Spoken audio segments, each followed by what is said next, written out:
guys? So Keith Thurman says, Kell Brook is a harder fight for Amir Khan than Canelo. It's far difficult fight for Amir Khan than Canelo Alvarez. But he also says style-wise, he Kell Brook got better footwork.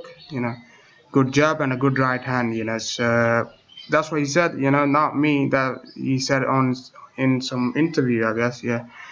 But if the funny thing is, he doesn't talk about Kell being fighting bumps. He and Keith Thurman and Kell Brook always gang up on Amir Khan for some reason. I don't know why they hate Amir Khan because he's a name. Even though he lost, but he's still a name. Whereas them, they are undefeated, but they are not really high profile name at the moment. Like Amir Khan is. Amir Khan is like more like a household name. So he says he's got Canelo is flat-footed. Kell Brook got better footwork, good jab, and a good right hand. You know, people are never happy with Amir Khan. If Kell was fighting Canelo, I can guarantee you he won't last longer than Amir Khan will against Canelo. Because we honestly we don't know how good Kell is. He fought. Who has he fought? Besides Sean Porter. Sean Porter was a close fight. Some people thought it could go either way. Some people thought Sean Porter won.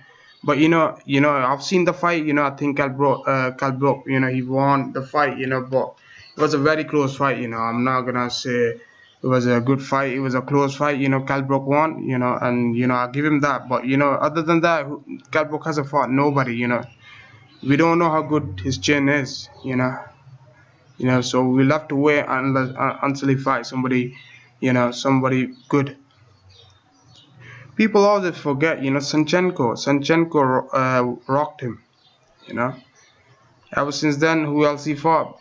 Porter and nobody, he's fighting. He loves fighting his mandatories, Fair enough, mandatories are, you have to fight them, I'll give him that. But he fought Jojo Dan, then he fought Frankie Kevin. I believe Frankie Kevin wasn't his, he hasn't it wasn't his mandatory, but come on, guys, let's just think about it. Frankie Kevin, then he's fighting again is Kevin Byzee, who Jojo Dan beat twice. I get, come on, you pulled out of Diego Chavez fight. But anyways, I mean, whereas Keith Thurman, he fought Luis Collazo, when Amir Khan fought Luis Collazo, and he said, on some interview, he said, Collazo is over the hill, Khan is fighting him, Collazo is way past his prime, all this rubbish.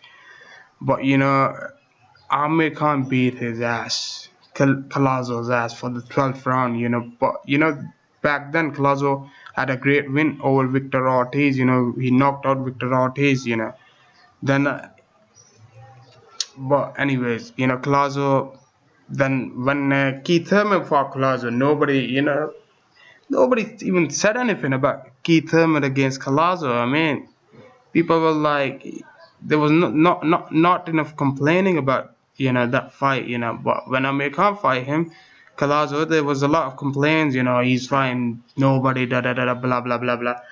But people forget, Collazo gave him a good match to Keith Thurman. Collazo almost had him out, that one-time body shot, that almost had Collazo back in the fight, but it's a shame Collazo didn't go for the kill.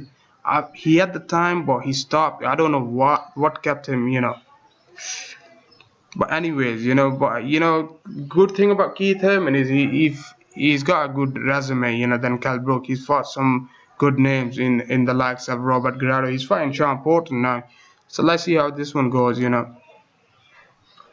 whereas Kelly is fighting nobody's, man. He doesn't want to fight nobody. He just wanna fight bums and keeps a zero alive. That's what it is. And look, man, the funny thing is, you fight bums and now he's the number one welterweight in the world.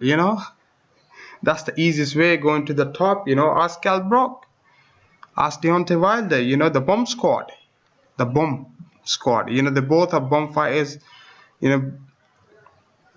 But both of them are smarters. They know what they're doing. Kell, he still talks about Amir Khan. He wanna fight Amir Khan, even if Canelo beats him. He'll still fight Amir Khan. He's still knocking on Amir Khan's door. He doesn't want to make his own legacy. Going after good guys. Big guys. Make histories. Have a unification fight. But he's still wait for Amir Khan. He knows he's not good enough to fight other guys, like Keith Thurman, Tim Bradley, he pulled up. But, it is what it is, guys. I'm sure once Hart beats him, at least he'll have enough money in the bank, to just live the rest of his life or be a commentator or something, for Sky Sports. But he deep inside knows there's only one fight he can make, and that's a mere card because that's a good money. Nobody else is gonna give him good money because he's not gonna go.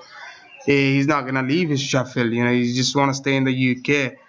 And Amir Khan is the biggest guy out there in the UK, and that's a big fight. But anyways, guys, he's a bitch. For not fighting nobody. He's gonna continue fighting bumps. Let's see who's next after Kevin Bayezid. He wants to fight Gennady Golovkin, I heard, at 155, which is a joke. He doesn't want to fight. He's not gonna fight because he likes to call out names and fight bumps. Call up names, fight bumps. Now Han is out the way, so he's gonna call out somebody. Somebody else. So that's been Triple G. Triple G is not coming down. He's gonna fight 160. He fights at 160. He's not gonna come down to 154 or 155. But anyways, guys, let me know, guys, what you think. Comment, subscribe, and peace.